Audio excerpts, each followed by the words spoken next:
In this heart of the city, dreams are confined. Young souls like me, our future's undefined. With tattered nets and a worn-out ball, we find our sanctuary standing tall.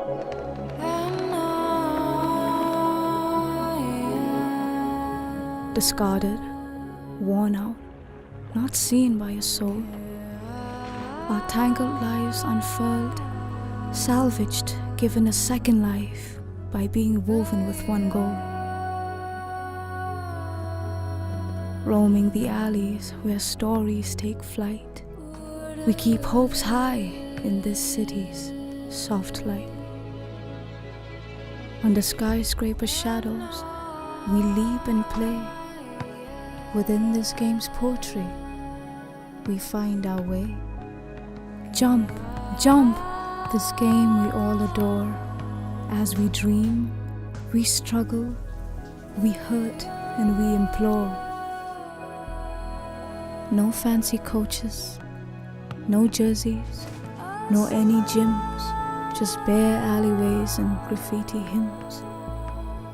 We dribble and shoot, our skills meet, as our dreams take flight on asphalt streets.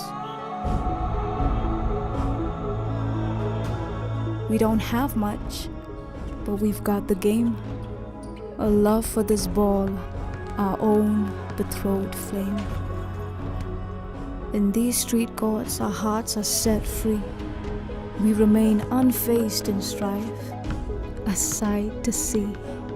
Jump, jump, we reach for what's afar, amidst the urban poetry, beneath the city scars. We, the broken threads, unite side by side for a game where our soul never dies. The ball is our compass, the court our domain. In this urban playground, we find our terrain. We, the players outside the spotlight, the ball in our hand is our guiding light. With each jump, we chase the sky, a glimpse of a world where limits we defy.